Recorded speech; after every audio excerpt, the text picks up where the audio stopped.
یہاں سے فوجیں چلیں گی، سیاہ علم برآمد ہوں گے اور کوئی طاقت انہیں روک نہ سکے گی، ان کا منہ پھیر نہ سکے گی، یہاں تک کہ وہ ایلیا حضور کے زمانے میں یروشلم کا نام تھا، یہاں تک کہ ایلیا میں جا کر نصب ہو جائے۔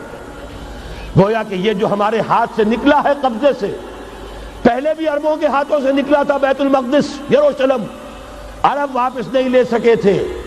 کرد خون صلاح الدین ایوبی اس نے واپس لیا، عربوں میں دم نہیں رہا تھا، عیاشیوں کی وجہ سے کھوکھلے ہو چکے تھے۔ میں تجھ کو بتاتا ہوں تقدیر امم کیا ہے، شمشیر و سنا اول، طاؤس و رباب آخر۔ یہی وجہ ہے کہ تقریباً 20 صدی کے بعد ان کی حکومت ختم۔ آشمارا حق بود گر خون بارت برزمی بر زوال ملک مستعصم امیر المومنی۔ یہ ہوا کہ نہیں ہوا؟ جبکہ آئے ہیں تاتاری ہورڈز، اور جنہوں نے کہ آخری خلیفہ بنو عباس اسے محل میں سے نکالا، ایک کھال کے اندر لپیٹ کر اور اپنے گھوڑوں کے سوؤں تلے کچل دیا۔ عرب معزول کر دیے گئے تھے، لیکن اب دوبارہ عربوں کو جب سہارا ملا ہے، لیکن اب بھی انہوں نے کہیں اسلام قائم نہیں کیا۔ کوئی روس کا غلام رہا، کوئی امریکہ کا غلام رہا، کسی نے اس کا ساتھ دیا، کسی نے اس کا ساتھ دیا۔ تہذیب ہے تو مغربی، تمدن ہے تو مغربی، وضع میں تم ہو نصارہ تو تمدن میں ہنود۔ یہ مسلمان ہیں جنہیں دیکھ کے شرمائے یہود۔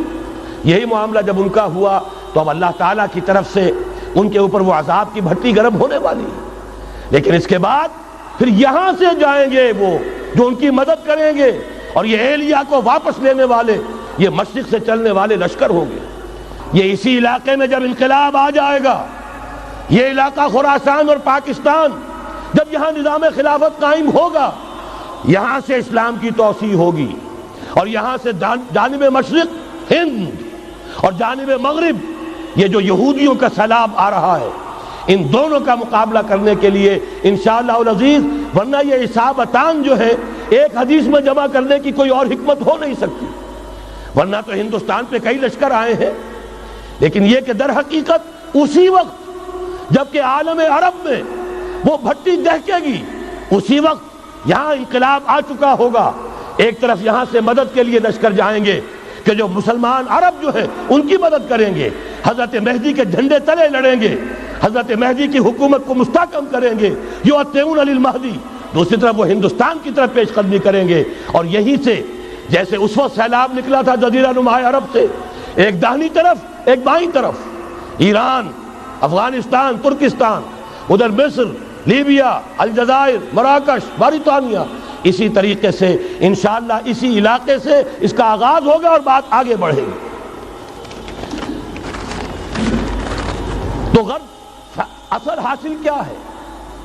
یہ ہونا ہے، پچھلے آثار ثابت کر رہے ہیں کہ ہونا ہے، حضور کی احادیث بتا رہی ہے کہ یہی سے ہونا ہے۔ ہوا صرف یہ ہے ہم بھٹک گئے، ہمیں اپنی منزل یاد نہ رہی۔ میں تو بہرحال ان لوگوں میں سے ہوں جنہوں نے نعرے لگائے تھے پاکستان کا مطلب کیا، لا الہ الا اللہ۔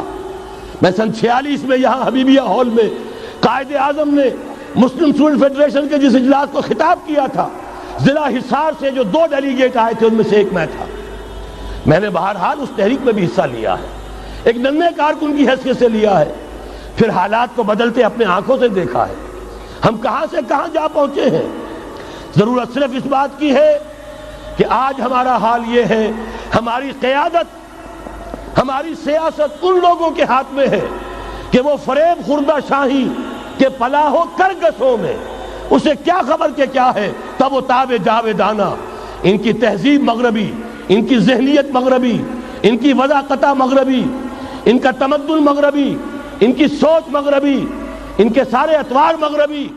حضرت عمر رضی اللہ تعالیٰ عنہ قائد خلافت ہے، بیت المقدس کا محاصرہ کیا گیا، فصیل بڑی اونچی، شہر اندر سے سیلف سفیشینٹ، حملے کا راستہ کوئی نہیں، محاصرہ طول کھینچ رہا ہے، لیکن ان کے پاس رسد بھی موجود ہے، پانی بھی موجود ہے، وہ دروازے بند کر کے بیٹھے ہوئے۔ بالآخر اللہ تعالیٰ کی مشیت کا ظہور کیسے ہوا؟ ان کے کچھ علماء آئے فصیل پر، کہا دیکھو مسلمانوں، تم قیامت تک بھی یہاں پڑے رہو گے محاصرہ کر کے ہمارا، یہ شہر فتح نہیں ہوگا۔ ہاں ایک درویش بادشاہ کے ہاتھوں یہ شہر فتح ہونا ہے، لیکن تمہارے اندر ہمیں وہ نظر نہیں آ رہا۔ ابو عبیدہ بن الجراح رضی اللہ تعالی عنہ امین هذه الامہ، ان کا فوراً ذہن گیا وہ درویش بادشاہ مدینے میں بیٹھا ہوا ہے عمر رضی اللہ تعالی عنہ۔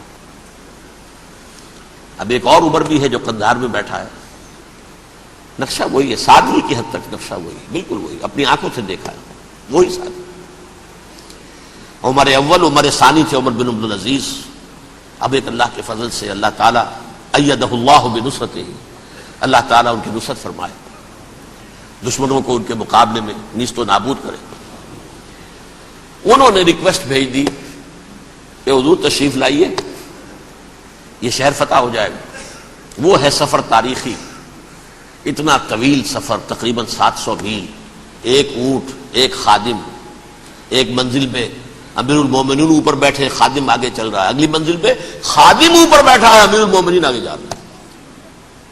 اور جب پہنچے ہیں تو وہ باری تھی خادم کی، انہوں نے ہاتھ جوڑ دیا، حضور خدا کے لیے کیا کہیں گے لوگ، وہ میرا برا حال کر دیں گے، تمہیں شرم نہیں آئی؟ امیر المومنین پیدل آگے چل رہے ہیں نکیل پکڑ کر، اور تم بیٹھے ہو اوپر براجمان ہو۔ حضرت عمر فرمایا الدور دورک، نہیں باری تمہاری ہے، بیٹھ۔ اس حال میں پہنچے ہیں، اور پھر یہ کہ ابو عبیدہ بن الجراح آئے ہیں، استقبال کیا ہے تو دیکھا ہے، اس حال میں چلے آ رہے ہیں عمر، نکیل پکڑے ہوئے چلے آ رہے ہیں، اور کہتے ہیں کہ کہیں کیچڑ ویچڑ تھا، جوتے خراب ہو گئے تھے، وہ بھی اتار کے ہاتھ میں پکڑے ہوئے، کپڑے تو تھے ہی پھٹے ہوئے۔ انہوں نے کہا کہ حضرت ابو عبیدہ نے، دیکھیے یہ بڑا متمدن ملک ہے، بڑا مہذب علاقہ ہے یہ، آپ ذرا حلیہ اپنا دوست فرما لیں تب جا کے پیش ہم آپ کو کریں گے۔ آپ نے فرمایا نحن قوم اعزنا اللہ بالاسلام، ہم وہ قوم ہیں جنہیں اللہ نے عزت دی ہے اسلام کے ذریعے سے، کپڑوں کے ذریعے سے نہیں، دولت کے ذریعے سے نہیں۔ اسی حال میں گئے ہیں، اوپر سے انہوں نے کھڑے ہو کر نشانیاں دیکھی ہیں، اپنی کتابیں کھولی، ہاں یہ وہی ہے، اچھا لو جی سرنڈر، شہر تمہارے ہاتھ میں۔ خون کا ایک قطرہ نہیں بہا اور بیت المقدس فتح ہو گیا۔ لیکن اس وقت حضرت عمر نے ایک نرمی یہ کی کہ یہودیوں کے لیے بھی اسے اوپن سٹی قرار دے دیا۔ یہ احسان عظیم حضرت عمر کا، اس سے پہلے یہودی آ ہی نہیں سکتا تھا، داخل ہی نہیں ہو سکتا تھا، وہاں وہ آ کر وزٹ نہیں کر سکتا تھا، زیارت نہیں کر سکتا تھا اپنے مقدس مقامات کی۔ حضرت عمر نے یوں سمجھیے کہ تقریباً 550 برس کے بعد ان کے لیے راستہ کھولا ہے کہ ہاں تم آ سکتے ہو، زیارت کر سکتے ہو۔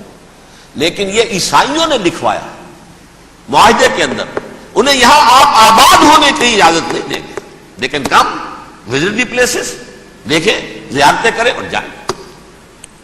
یہ معاہدہ حضرت عمر کا ہے رضی اللہ تعالیٰ، جو پھر خلافت راشدہ کے بعد بنو امیہ نے بھی اس کو آنر کیا، بنو عباس نے کیا، پھر جو ہمارے یہ ترکوں میں اندر خلافت آئی تو ترک خلفاء نے بھی اس معاہدے کی پوری پابندی کی۔ فلسطین میں آ سکتے ہیں یہودی صرف زائرین کی حیثیت سے، وہاں آباد نہیں ہو سکتے۔ اب آئیے اگلا دور آیا حضرت عثمان کا دور خلافت۔ یہ ہے وہ وقت کہ اب یہود نے امت مسلمہ کی پیٹھ میں چھڑا گھونپا۔ وہ کیسے؟ ایک یہودی عبداللہ ابن سبا اسلام کا لبادہ اوڑھ کر آ گیا، معاشرے کا جائزہ لے لیا، ان میں بنو ہاشم اور بنو امیہ میں جو پرانی کشاکش تھی اس کے کچھ نہ کچھ جراثیم باقی ہیں، اگر ان کو ذرا بھڑکا دے تو مسلمانوں میں انتشار پیدا ہو جائے۔ کہا یہ عثمان کون ہے؟ یہ تو بنو امیہ میں سے ہے، یہ حق تو بنو ہاشم کا ہے، خلافت ان کے پاس ہونی چاہیے، محمد کے تو رشتہ دار وہ ہے صلی اللہ علیہ وسلم۔ عوام الناس کے اندر بات پھیلنی شروع ہوئی، پھر ایک بڑی سازش کے انداز میں حضرت عثمان کے خلاف پروپیگنڈا، حضرت عثمان کے جو عاملین تھے، گورنر تھے، ان کے خلاف پروپیگنڈا، اور ایسی ہوشیاری کرتے تھے کہ کوفے میں کوفے کے حاکم کے خلاف کچھ نہیں کہنا، اجی مصر میں یہ ہو رہا ہے، اجی شام میں یہ ہو رہا ہے، اجی یہ جو عثمان ہے وہ یہ کر رہا ہے، یہ ظلم ہو رہا ہے، یہ لوٹ مار ہو رہی ہے، یہ خیانتیں ہو رہی ہیں. اب نہ تو اس زمانے میں مینز آف کمیونیکیشن، کیسے تصدیق کریں؟ افواہیں تو آپ آج کراچی کے اندر شروع ہو جائے تو پتہ نہیں چل سکتا کسی کو کہ کیا اس میں صداقت ہے کیا جھوٹ ہے. اور بری بات جو ہے فطرت انسانی کی کمزوری ہے، وہ فوراً قبول کرتا ہے. کسی کے بارے میں اچھی بات ماننے کو تیار نہیں ہوتا، لیکن بری بات تو فوراً تیار ہے. بہرحال یہ فتنہ انہوں نے اٹھایا، حضرت علی کی الوہیت کا فتنہ اٹھایا، حضرت عثمان کے خلاف الفتنۃ الکبریٰ برپا کیا. حضرت عثمان شہید ہوئے. اس کے بعد 5 برس تک مسلمان ایک دوسرے کی گردنیں کاٹتے رہے. باہمی خانہ جنگی ہوئی. امت کو وہ زخم لگایا ہے جو آج تک جس سے خون رس رہا ہے. یہ شیعان عثمان اور شیعان علی تھے جو بعد میں پھر سنی اور شیعہ ہو اور آج تک ہے.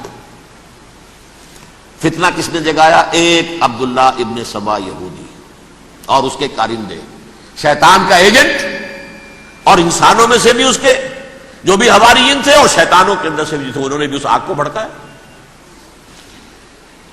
یہ آپ سوچ لیجئے کہ یہ کس نے وہ زخم لگایا؟ یہودی. اگلا دور آیا، خلافت راشدہ ختم ہوئی، بنو امیہ کا بھی دور کافی گزر گیا. طارق ابن زیاد 712 عیسوی میں حملہ کرتے ہیں اسپین پر. اسپین اس وقت عیسائیت کا بہت بڑا گڑھ، بڑے کٹر ترین عیسائی جو ہے وہ اسپین میں تھے. لہذا یہودیوں کی وہاں بہت پٹائی ہوتی تھی، بہت پٹائی ہوتی. میں بتا چکا ہوں، دشمنی تھی ان کی تو چلی آ رہی تھی. عیسائیوں کے ہاتھوں یہودیوں کی، وہ تو سن 300 عیسوی سے ایمپرر کانسٹنٹائن کے بعد سے شروع ہو گئی تھی. اس حوالے سے یہودیوں نے اس وقت چالاکی یہ برتی، کچھ راستے واسطے بتائے، کچھ مدد کی طارق ابن زیاد کی. طارق ابن زیاد نے انہیں اپنا محسن سمجھا. ہسپانیہ فتح ہو گیا تو یہودی چونکہ محسنین کی فہرست میں آ چکے تھے، انہیں بہت اقتدار نصیب ہوا. بڑی سپورٹ مسلمانوں نے دی. ان کے بڑے بڑے علماء جو ہیں اسی دور کے اندر پیدا ہوئے، بڑے بڑے تھنکرز ان کے اسی دور میں پیدا ہوئے. بن گوریون جو کہ ایک وزیر اعظم تھا اسرائیل کا، اس نے یہ لکھا اپنی کتاب میں، Muslim Spain was the golden era of our diaspora. وہ ڈائسپورا جو 70 عیسوی سے شروع ہوا تھا اور 1917 عیسوی تک جاری رہا ہے، اس میں سے گولڈن ایرا ہمارا جو تھا وہ مسلم اسپین تھا. ہسپانیہ میں بیٹھ کر ہم نے عیش کیے. لیکن وہاں سے انہوں نے اور جو کچھ کیا، یہ تو داستان کے بہت سے گوشے ہیں، لیکن میں جس اسٹریٹ لائن میں چل رہا ہوں اس کے اعتبار سے ایک بات سمجھ لیجیے. وہاں بیٹھ کر انہوں نے اب عیسائیت کی پیٹھ میں چھرا گھونپا، پروٹیسٹنٹ مذہب پیدا کیا، تقسیم کر دیا. جیسے شیعہ سنی کی تقسیم، عبداللہ ابن سبا. رومن کیتھولک اور پروٹیسٹنٹ کی تقسیم، یہودی علماء. ہوتا کیا تھا؟ ہسپانیہ کی یونیورسٹیاں ہیں، کارڈووا میں ہے، ٹولیڈو میں ہے، گریناڈا میں ہے، غرناطہ، قرطبہ، تولیتلا، اور وہاں آتے تھے لوگ. فرانس سے چلے آ رہے ہیں نوجوان پڑھنے کے لیے، جرمنی سے چلے آ رہے ہیں، اٹلی سے چلے آ رہے ہیں. 3 ہی ملک قریب ترین پڑھتے ہیں سینٹرل جو یورپ کے ہیں. یہاں پر جو ہے وہ اسلام جو نور پھیلا رہا تھا اس سے بھی مستفیض ہوئے. جہالت کے جو ہے پردے ان کے وہ چھٹے. اس کے ساتھ ہی وہ یہودی وہاں ان کے اندر جو جراثیم داخل کر رہے تھے وہ اس عیسائیت کے خلاف بغاوت تھی جو اس وقت دنیا میں. اب میں آپ کو ذرا اس جو انسانوں میں سے انسان دشمنی کا جن کا سب سے بڑا رول ہے، میں ان کی 2000 سالہ تاریخ کا آپ کے سامنے نقشہ رکھنا چاہتا ہوں. ان 1400 سال کا تو میں نے صرف 4 آپ کو پوائنٹس بتائے. موسیٰ سے عیسیٰ تک 1400 برس علیہم الصلاۃ والسلام. 2 مرتبہ عروج، 2 مرتبہ زوال. اشیریوں کے ہاتھوں پٹوائی، بابلیوں کے ہاتھوں پٹانا، گریکس کے ہاتھوں مرمت، رومنس کے ہاتھوں مرمت. یہ جو 2000 سال ہیں، کیونکہ اب تو ظاہر بات ہے 21ویں صدی شروع ہو گئی، 20 صدیاں حضرت مسیح کو پوری ہو گئی. پہلی بات نوٹ کیجئے، حضرت مسیح کی پیدائش ہے سن 1 قبل مسیح. یہ نقطہ آپ نے کبھی سنا ہے یا نہیں؟ جب ملینیم کا سلسلہ شروع ہوا تھا پچھلے سال تو میں نے بیان کر دیا تھا کہ ایک عجیب حساب کے اندر انہوں نے غلطی کی ہوئی ہے. حضرت مسیح کی پیدائش ہوئی 25 دسمبر کو. سن انہوں نے شروع کر دیا، جو اس کے بعد جنوری آئی تو پہلا سال شروع ہو گیا۔ اگر جنوری سے پہلا سال شروع ہوا تو یہ 6 دن جو ہے تو اس کے پچھلے سال میں تھے، لہذا کہا جائے گا کہ Jesus Christ was born 1 year before Christ BC، تو ایک قبل مسیح میں حضرت مسیح کی پیدائش ہوئی۔ یہ آخری اسرائیلی نبی اور رسول۔ یہودی علماء کی مخالفت، دشمنی، سولی پر چڑھوا دینا میں بیان کر چکا ہوں۔ سن 33 عیسوی میں جبکہ حضرت مسیح کی عمر 33 برس تھی، اللہ تعالیٰ نے انہیں زندہ آسمان پر اٹھا لیا، لیکن یہودیوں نے اپنے خیال کے مطابق انہیں سولی پر چڑھوا دیا، ان کی موت واقع ہو گئی۔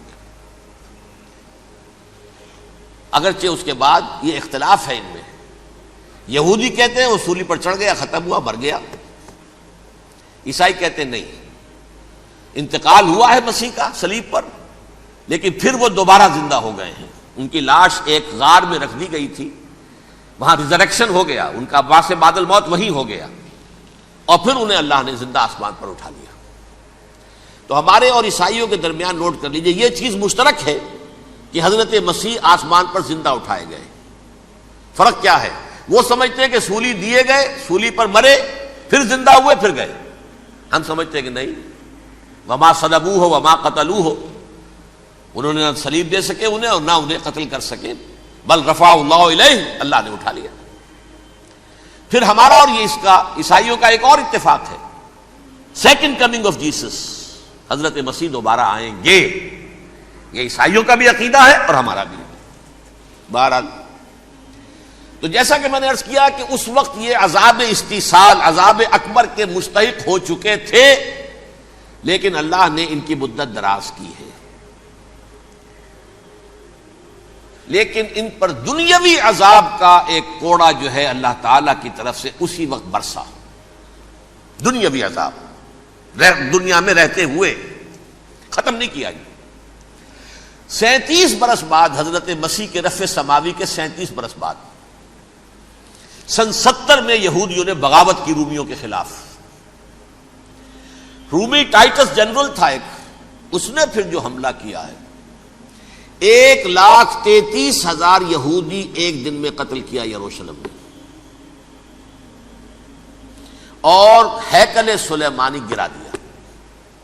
وہ ہیکل پہلے بھی گرا تھا، پہلے 1400 سال کے دوران میں بھی نبوکدنضر نے گرایا تھا، لیکن پھر اس کے 150 سال بعد انہوں نے دوبارہ بنا لیا تھا، اس لیے وہ اسے سیکنڈ ٹیمپل کہتے ہیں۔ پہلا ٹیمپل جو حضرت سلیمان نے بنایا تھا، نبوکدنضر نے گرا دیا 587 قبل مسیح میں، پھر دوبارہ انہوں نے 150 سال کے بعد بنا لیا۔ وہ اس تاریخ کا حصہ ہے، میں نے جس کے بارے میں آپ کو تفصیل نہیں بتائی۔ اس میں یہ ہوا سن 70 میں وہ گرا دیا گیا، وہ آج تک گرا پڑا ہوا ہے۔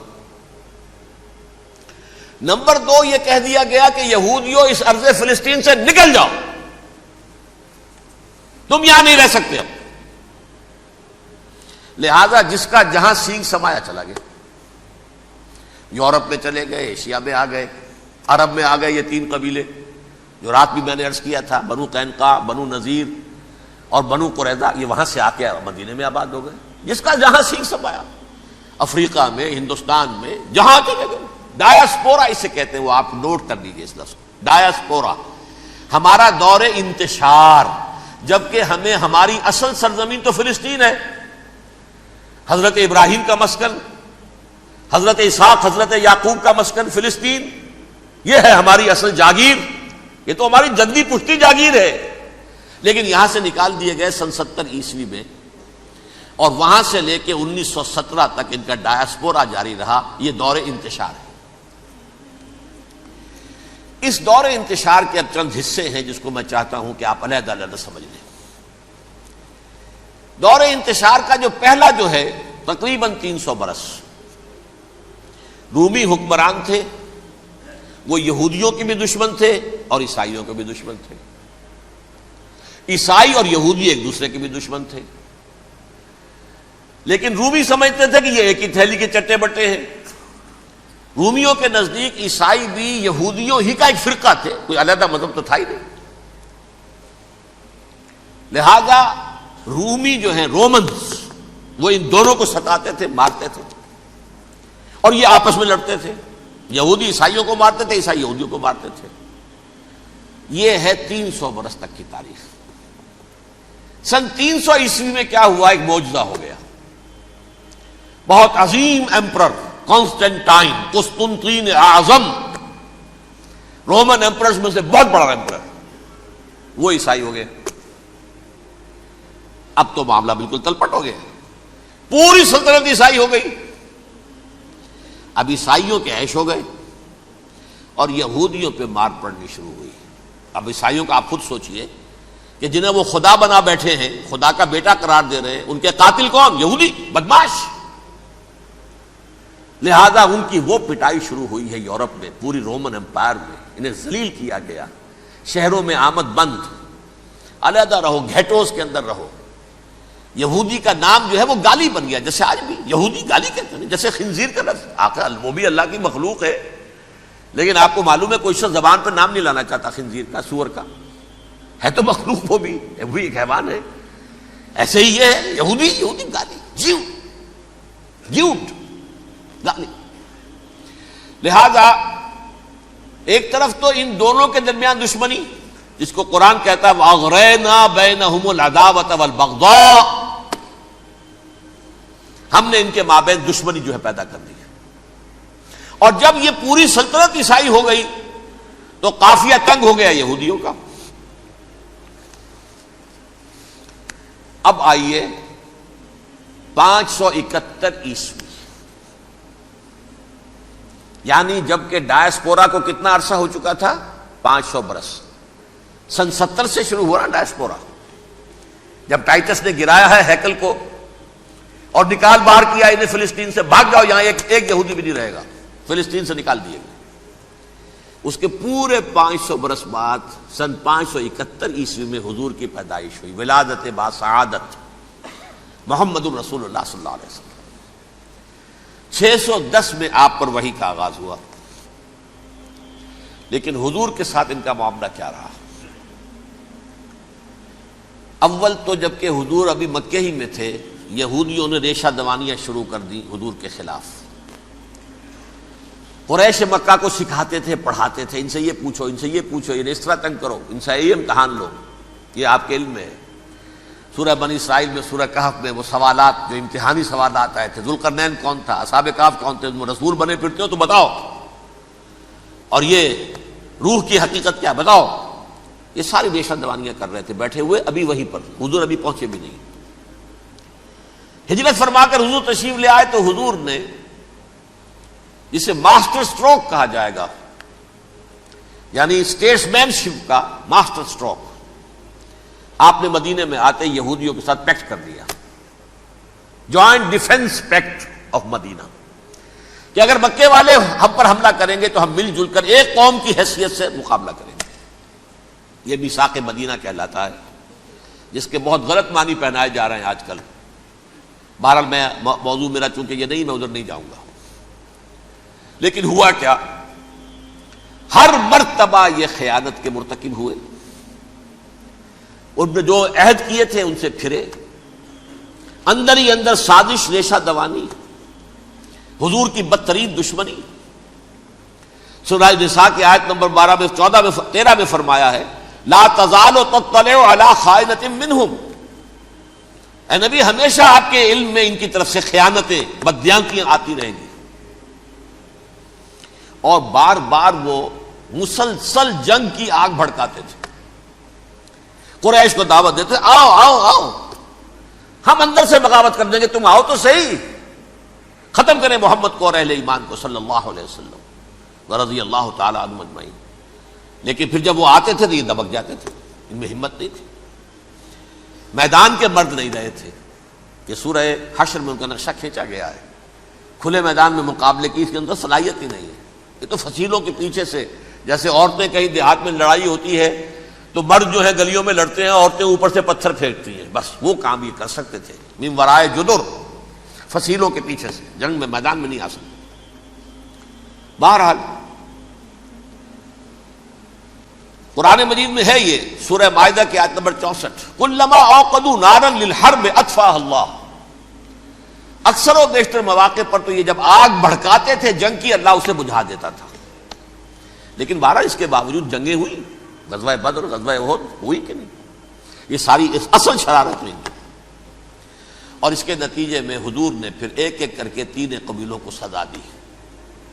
غزوہ بدر کے فوراً بعد بنو قینقاع نکالے گئے مدینے سے، غزوہ احد کے فوراً بعد بنو نذیر نکالے گئے، اور غزوہ احزاب کے بعد بنو قریظہ نکال دیے گئے. یہ تو میں نے آپ کے سامنے رکھ دیا صرف حضور کے زمانے میں ان کا کیا رویہ رہا. دشمن، رات بھی ہم نے وہ آیت پڑھی تھی، لَتَجِدَنَّ أَشَدَّ النَّاسِ عَدَاوَةً لِلَّذِينَ آمَنُوا الْيَهُودُ وَالَّذِينَ أَشْرَكُوا. اہل ایمان کی دشمنی میں شدید ترین تم پاؤ گے یہودیوں کو اور مشرکین. مشرکین بھی بعد میں ہے، پہلے یہودی. حضور کے بعد کیا ہوا اب یہ نوٹ کیجئے، یہ ان کی تاریخ کا دوسرا دور. حضرت عمر رضی اللہ تعالیٰ عنہ کا عہد خلافت ہے. بیت المقدس کا محاصرہ کیا گیا، فصیل بڑی اونچی، شہر اندر سے سیلف سفیشینٹ، حملے کا راستہ کوئی نہیں. محاصرہ طول کھینچ رہا ہے لیکن ان کے پاس رسد بھی موجود ہے، پانی بھی موجود ہے، وہ دروازے بند کر کے بیٹھے ہوئے ہیں. بالآخر اللہ تعالیٰ کی مشیت کا ظہور کیسے ہوا؟ ان کے کچھ علماء آئے فصیل پر، کہا دیکھو مسلمانوں، تم قیامت تک بھی یہاں پڑے رہو گے محاصرہ کر کے، ہمارا یہ شہر فتح نہیں ہوگا. ہاں ایک درویش بادشاہ کے ہاتھوں یہ شہر فتح ہونا ہے، لیکن تمہارے اندر ہمیں وہ نظر نہیں آ رہا. ابو عبیدہ بن الجراح رضی اللہ تعالی عنہ، امین هذه الامہ، ان کا فوراً ذہن گیا وہ درویش بادشاہ مدینے میں بیٹھا ہوا ہے عمر رضی اللہ تعالی.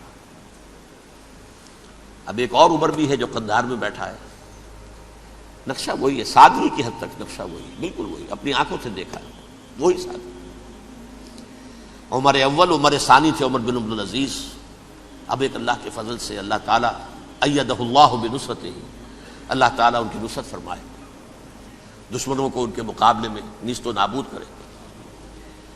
انہوں نے ریکویسٹ بھیج دی کہ حضور تشریف لائیے، یہ شہر فتح ہو جائے گا. وہ ہے سفر تاریخی، اتنا طویل سفر، تقریباً 700 میل، ایک اونٹ، ایک خادم، ایک منزل پہ امیر المومنین اوپر بیٹھے، خادم آگے چل رہا ہے، اگلی منزل پہ خادم اوپر بیٹھا ہے، امیر المومنین آگے جا رہے ہیں. اور جب پہنچے ہیں تو وہ باری تھی خادم کی. انہوں نے ہاتھ جوڑ دیا، حضور خدا کے لیے تم کیا کہیں گے لوگ، وہ میرا برا حال کر دیں گے، تمہیں شرم نہیں آئی؟ امیر المومنین پیدل آگے چل رہے ہیں نکیل پکڑ کر، اور تم بیٹھے ہو اوپر براجمان ہو. حضرت عمر فرمایا الدور دورک، نہیں باری تمہاری ہے، بیٹھ. اس حال میں پہنچے ہیں. اور پھر یہ کہ ابو عبیدہ بن الجراح آئے ہیں، استقبال کیا ہے تو دیکھا ہے اس حال میں چلے آ رہے ہیں. عمر نکیل پکڑے ہوئے چلے آ رہے ہیں، اور کہتے ہیں کہ کہیں کیچڑ ویچڑ تھا، جوتے خراب ہو گئے تھے، وہ بھی اتار کے ہاتھ میں پکڑے ہوئے، کپڑے تو تھے ہی پھٹے ہوئے. انہوں نے کہا بھی حضرت ابو عبیدہ نے، دیکھیے یہ بڑا متمدن ملک ہے، بڑا مہذب علاقہ ہے، یہ آپ ذرا حلیہ اپنا دوست فرما لیں تب جا کے پیش ہم آپ کو کریں گے. آپ نے فرمایا نحن قوم اعزنا اللہ بالاسلام، ہم وہ قوم ہیں جنہیں اللہ نے عزت دی ہے اسلام کے ذریعے سے، کپڑوں کے ذریعے سے نہیں، دولت کے ذریعے سے نہیں. اسی حال میں گئے ہیں. اوپر سے انہوں نے کھڑے ہو کر نشانیاں دیکھی ہیں، اپنی کتابیں کھولی، ہاں یہ وہی ہیں. اچھا لو جی سرنڈر، شہر تمہارے ہاتھ میں. خون کا ایک قطرہ نہیں بہا اور بیت المقدس فتح ہو گیا. لیکن اس وقت حضرت عمر نے ایک نرمی یہ کی کہ یہودیوں کے لیے بھی اسے اوپن سٹی قرار دے دیا. یہ احسان عظیم حضرت عمر کا. اس سے پہلے یہودی آ ہی نہیں سکتا تھا، داخل ہی نہیں ہو سکتا تھا، وہاں وہ آ کر وزٹ نہیں کر سکتا تھا، زیارت نہیں کر سکتا تھا اپنے مقدس مقامات کی. حضرت عمر نے یوں سمجھیے کہ تقریباً 550 برس کے بعد ان کے لیے راستہ کھولا ہے کہ ہاں تم آ سکتے ہو، زیارت کر سکتے ہو. لیکن یہ عیسائیوں نے لکھوایا معاہدے کے اندر، انہیں یہاں آپ آباد ہونے کی اجازت نہیں دیں گے، لیکن کم وزٹ دی پلیسز. دیکھیں زیارتیں کریں اور جائیں. یہ معاہدہ حضرت عمر کا ہے رضی اللہ تعالیٰ، جو پھر خلافت راشدہ کے بعد بنو امیہ نے بھی اس کو آنر کیا، بنو عباس نے کیا. پھر جو ہمارے یہ ترکوں میں اندر خلافت آئی تو ترک خلفاء نے بھی اس معاہدے کی پوری پابندی کی. فلسطین میں آ سکتے ہیں یہودی صرف زائرین کی حیثیت سے، وہاں آباد نہیں ہو سکتے. اب آئیے اگلا دور آیا حضرت عثمان کا دور خلافت. یہ ہے وہ وقت کہ اب یہود نے امت مسلمہ کی پیٹھ میں چھرا گھونپا. وہ کیسے؟ ایک یہودی عبداللہ ابن سبا اسلام کا لبادہ اوڑھ کر آ گیا، معاشرے کا جائزہ لے لیا. ان میں بنو ہاشم اور بنو امیہ میں جو پرانی کشاکش تھی اس کے کچھ نہ کچھ جراثیم باقی ہیں. اگر ان کو ذرا بھڑکا دے تو مسلمانوں میں انتشار پیدا ہو جائے. کہا یہ عثمان کون ہے؟ یہ تو بنو امیہ میں سے ہے، یہ حق تو بنو ہاشم کا ہے، خلافت ان کے پاس ہونی چاہیے، محمد کے تو رشتہ دار وہ ہے صلی اللہ علیہ وسلم. عوام الناس کے اندر بات پھیلنی شروع ہوئی. پھر ایک بڑی سازش کے انداز میں حضرت عثمان کے خلاف پروپیگنڈا، حضرت عثمان کے جو عاملین تھے، گورنر تھے، ان کے خلاف پروپیگنڈا، اور ایسی ہوشیاری کرتے تھے کہ کوفے میں کوفے کے حاکم کے خلاف کچھ نہیں کہنا. اجی مصر میں یہ ہو رہا ہے، اجی شام میں یہ ہو رہا ہے، اجی یہ جو عثمان ہے وہ یہ کر رہا ہے، یہ ظلم ہو رہا ہے، یہ لوٹ مار ہو رہی ہے، یہ خیانتیں ہو رہی ہیں. اب نہ تو اس زمانے میں مینز آف کمیونیکیشن، کیسے تصدیق کریں؟ افواہیں تو آپ آج کراچی کے اندر شروع ہو جائے تو پتہ نہیں چل سکتا کسی کو کہ کیا اس میں صداقت ہے کیا جھوٹ ہے. اور بری بات جو ہے فطرت انسانی کی کمزوری ہے، وہ فوراً قبول کرتا ہے. کسی کے بارے میں اچھی بات ماننے کو تیار نہیں ہوتا، لیکن بری بات تو فوراً تیار. بہرحال یہ فتنہ انہوں نے اٹھایا، حضرت علی کی الوہیت کا فتنہ اٹھایا، حضرت عثمان کے خلاف الفتنۃ الکبریٰ برپا کیا. حضرت عثمان شہید ہوئے. اس کے بعد 5 برس تک مسلمان ایک دوسرے کی گردنیں کاٹتے رہے، باہمی خانہ جنگی ہوئی. امت کو وہ زخم لگایا ہے جو آج تک جس سے خون رس رہا ہے. یہ شیعان عثمان اور شیعان علی تھے جو بعد میں پھر سنی اور شیعہ ہو، اور آج تک ہے. فتنہ کس نے جگایا؟ ایک عبداللہ ابن سبا یہودی اور اس کے کارندے، شیطان کا ایجنٹ، اور انسانوں میں سے بھی اس کے جو بھی حواریین تھے اور شیطانوں کے اندر سے بھی تھے، انہوں نے بھی اس آگ کو بھڑکایا. یہ آپ سوچ لیجئے کہ یہ کس نے وہ زخم لگایا؟ یہودی. اگلا دور آیا، خلافت راشدہ ختم ہوئی، بنو امیہ کا بھی دور کافی گزر گیا. طارق ابن زیاد 712 عیسوی میں حملہ کرتے ہیں اسپین پر. اسپین اس وقت عیسائیت کا بہت بڑا گڑھ، بڑے کٹر ترین عیسائی جو ہے وہ اسپین میں تھے. لہذا یہودیوں کی وہاں بہت پٹائی ہوتی تھی، بہت پٹائی ہوتی. یہ میں بتا چکا ہوں، دشمنی تھی ان کی تو چلی آ رہی تھی عیسائیوں کے ہاتھوں یہودیوں کی. وہ تو سن 300 عیسوی سے ایمپرر کانسٹنٹائن کے بعد سے شروع ہو گئی تھی. اس حوالے سے یہودیوں نے اس وقت چالاکی یہ برتی، کچھ راستے واسطے بتائے، کچھ مدد کی طارق ابن زیاد کی. طارق ابن زیاد نے انہیں اپنا محسن سمجھا. ہسپانیہ فتح ہو گیا تو یہودی چونکہ محسنین کی فہرست میں آ چکے تھے، انہیں بہت اقتدار نصیب ہوا. بڑی سپورٹ مسلمانوں نے دی. ان کے بڑے بڑے علماء جو ہیں اسی دور کے اندر پیدا ہوئے، بڑے بڑے تھنکرز ان کے اسی دور میں پیدا ہوئے. بن گوریون جو کہ ایک وزیر اعظم تھا اسرائیل کا، اس نے یہ لکھا ہے اپنی کتاب میں، Muslim Spain was the golden era of our diaspora.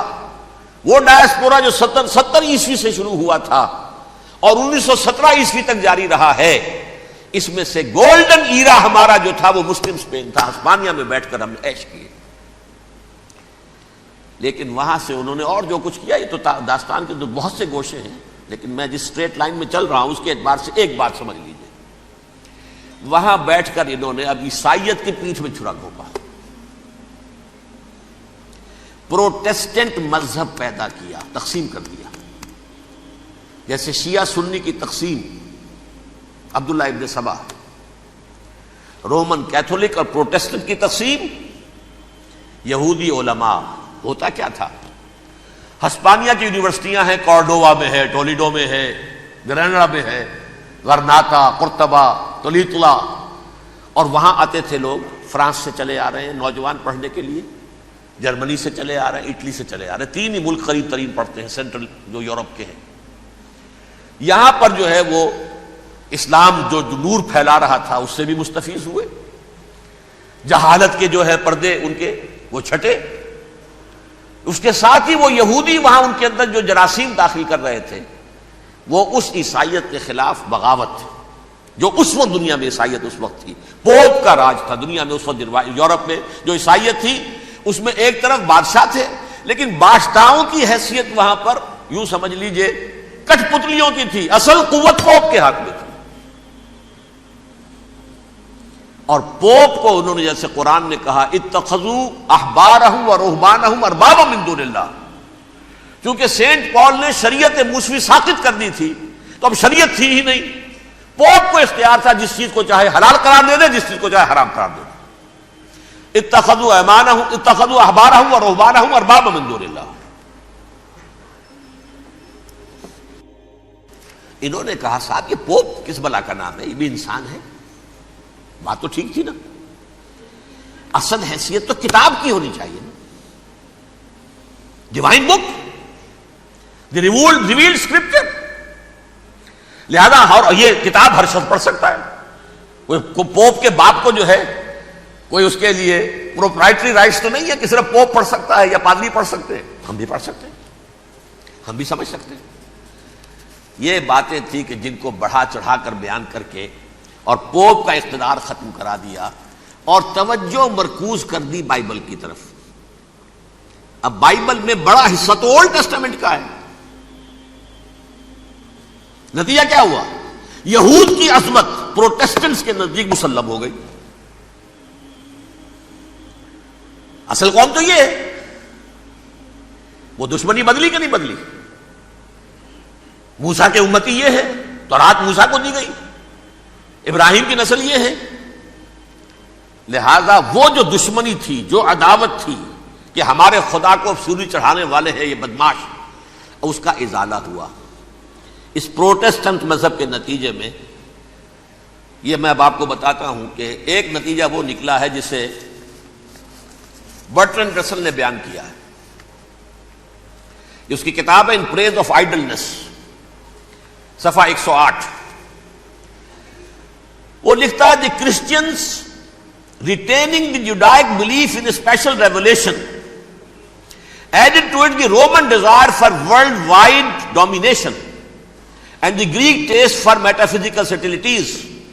The combination produced the most fiercely persecuting religion that the world has yet known۔ یہ تین چیزیں آ کر عیسائیت میں مل گئی۔ ایک تو جب یہ اولڈ ٹیسٹمنٹ جو ہے وہ ان کے ہاتھ میں آ گئی، اور اس کے میں کچھ آپ کو بتا دیتا ہوں کہ اولڈ ٹیسٹمنٹ کی تعلیمات، کیونکہ یہ اولڈ ٹیسٹمنٹ جو ہے یہ محرف تھی، اصل تورات تو گم ہو گئی تھی 587 قبل مسیح میں، جب پہلی مرتبہ ہیکل جو ہے تباہ ہوا ہے اس وقت ختم ہو گئی تھی۔ اس کے کوئی 150 سال کے بعد انہوں نے یادداشتوں سے مرتب کر کے لکھی ہے، اب اس میں ان کے اپنے خیالات، اپنے امانی، اپنی توجیحات وہ شامل ہو گئیں۔ لہذا میں آپ کو حوالے دیتا ہوں، اس کتاب کے اندر مظالم کی جو تعلیم دی گئی ہے، اہل کتاب نے اپنے مظالم قتل عام کے جواز کے لیے تورات میں تبدیلیاں کی اور پیغمبروں پر دہشت ناکی اور بدترین حرام کاری کے الزامات لگائے۔ سنیے، پہلا حوالہ ہے یہ گنتی باب 31 آیات 17-18۔ اس لیے ان بچوں میں جتنے لڑکے ہیں سب کو مار ڈالو، اور جتنی عورتیں مرد کا منہ دیکھ چکی ہیں ان کو بھی قتل کر ڈالو، لیکن ان لڑکیوں کو جو مرد سے واقف نہیں اور اچھوتی ہیں اپنے لیے زندہ رکھو۔ یہ کسی اللہ کی کتاب کا یہ جملہ ہو سکتا ہے؟ کسی ریویل بک کا؟ اور سنیے، یہ ہے استثناء ڈیٹرانومی باب 20 آیت 16-18۔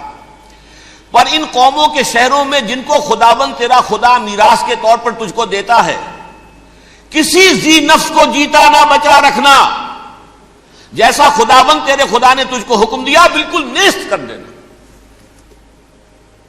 مرد، عورتیں، بچے، بوڑھے سب ختم۔ یہ کتاب مقدس ہے. اور سنیے سیموئیل باب 27 آیت نمبر 9. اور داؤد نے اس سرزمین کو تباہ کر ڈالا اور عورت مرد کسی کو جیتا نہ چھوڑا. نمبر 4 ان سب آباد شہروں کو ماں عورتوں اور بچوں کے بالکل نابود کر ڈالا. کتاب استثناء باب 3 آیت 6. یہ ہے جو کہہ رہا ہے برٹرینڈ رسل. کرسچینٹی میں آ کر بھی یہ 3 چیزیں شامل ہو گئی. ایک تو یہ باربیرین یہ تعلیم جو ہے، اور یہ مذہب کے نام پہ تعلیم، یہ کتاب مقدس کی تعلیم. نمبر 2 رومنز کے اندر جو ایک تمنا تھی ورلڈ ڈومینیشن کی، وہ عیسائیت کے اندر آ گئی. اس لیے کہ پوری رومن امپائر جو ہے عیسائی ہو گئی، تو اسے وراثت کے اندر ورلڈ ڈومینیشن کی جو ایک تمنا تھی وہ مل گئی. اور پھر یہ کہ انہوں نے جو توہمات تھے یونانیوں کے، ان کو بھی اپنے ہاں مختلف شکلوں کے اندر جمع کر لیا. ان 3 چیزوں کا the combination produced the most fiercely persecuting religion that the world has yet known. اس کے نتیجے میں دنیا میں تاریخ انسانیت کے اندر جو بدترین خوخار ترین مذہب ہو سکتا ہے وہ شکل عیسائیت نے اختیار کی. اور اس کا مظہر عتم کیا تھا نوٹ کیجئے. صلیبی جنگیں. ایک بات ٹائم ٹیبل کے اعتبار سے نوٹ کر لیجئے گا. فرسٹ ملینیم ختم ہوا، سیکنڈ شروع ہوا. ان کے 1000 سال ختم ہوئے تو 11ویں صدی میں سیکنڈ ملینیم شروع ہوا تو پہلی صلیبی جنگیں ہوئی. لاکھوں مسلمان قتل کیے. صرف یروشلم کے اندر اتنا خون بہایا ہے کہ خود ان کے ہسٹورینز لکھتے ہیں کہ جب ان صلیبیوں نے جب گھوڑوں کے ساتھ وہ چل رہے تھے گلیوں میں تو ان کے گھوڑوں کے گھٹنوں تک خون کی ندی بہ رہی تھی. جہاں سے گزرے ختم کرتے چلے گئے، آبادیاں کی آبادیاں ختم کر دی. اگرچہ اس کروسیڈ میں گیہوں کے ساتھ گھن بھی پیسا، یہودی بھی بہت مارے گئے. یہ فرانس سے جرمنی سے جب یہ کروسیڈرز آ رہے تھے 3000 میل کا سفر طے کر کے آئے تھے. سوچئے تو صحیح. اربن ثانی پوپ جو تھا آگ لگا دی تھی اس نے پورے یورپ کے اندر. شرم سے ڈوب مرو، تمہارے مقدس علاقے مسلمانوں کے ہاتھ میں. انفیڈلز، یہ کافر، یہ مرتد، یہ ملحد. مسیح جہاں پیدا ہوا، مسیح کو جہاں سولی دی گئی، وہ کہاں ہے؟ ان کے ہاتھ میں. وہ آگ لگائی ہے. 3000 میل کا فاصلہ طے کر کے یہ قومیں آئی ہیں وہاں، اور جو تباہی مچائی ہے انہوں نے. تاریخ انسانی میں ایسی بربریت کی کوئی مثال. اور یہ ان کے اپنے ہسٹورینز لکھتے ہیں. شرم کے مارے ایسے محسوس ہوتا ہے جیسے ان کی گردنیں جھکی جا رہی ہیں. لکھتے ہیں چڑھ دے سورج ڈھل دے ویکھے، بجھے دیوے بل دے ویکھے، چڑھ دے سورج ڈھل دے ویکھے.